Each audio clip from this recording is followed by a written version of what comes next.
Having been assessed in the latter part of the 80s and 90s as being one of the countries with a high burden of HIV infections, Guyana has come a far way, but there remains much to be done in the fight against the spread against HIV and AIDS locally. We were assessed in the latter part of the 80s into the 90s as one of the countries with a high burden of HIV. We've been able to work on bringing down most of those high rates to manageable, equal to most of the Caribbean in transmission, which still continues, unfortunately.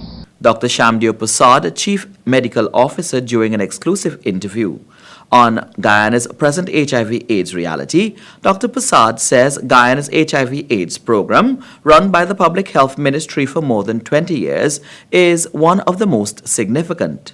The program has seen the relevant mechanisms being put in place to provide governance and leadership, along with the implementation of grants from the Global Fund, the World Bank, and other agencies. What we have is sexual transmission of HIV, all right? And for example, the high rate of teenage pregnancies would obviously indicate that a lot of teens are probably practicing unsafe sex. To become pregnant, definitely there's not the use of a consistent use of a condom there.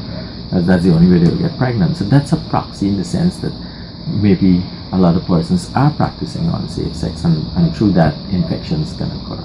Dr. Persaud, addressing the social reality of HIV/AIDS and other sexually transmitted diseases, said that on a daily basis, a new population of persons becomes sexually aware and active, and as such, the local programs have to be continuous in order to reach persons.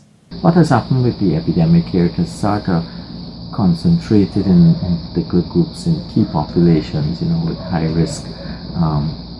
And more or less our PEPFAR program has been steering more of the resources towards addressing the needs of those key population groups.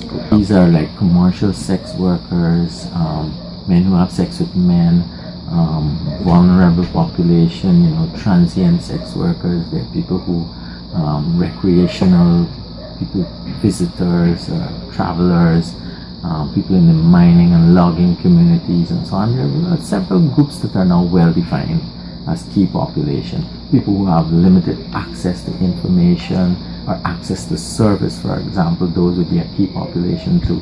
The Chief Medical Officer further said that while there is much information available about HIV and AIDS, persons continue to be infected, albeit there has been a decrease.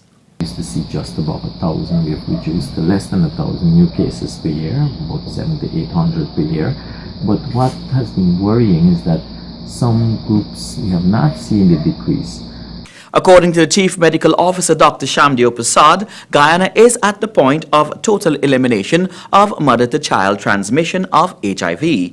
And while in the past there may have been some cases, Guyana is assured that there has not been any report of transmission through blood transfusion. However, Dr. Persaud says the issue remains that of transmission through unguarded sexual activity, mostly among the youth population, based on the high rate of teenage pregnancies that exist. He says the idea is to seek treatment and to remain vigilant. Back to you, George.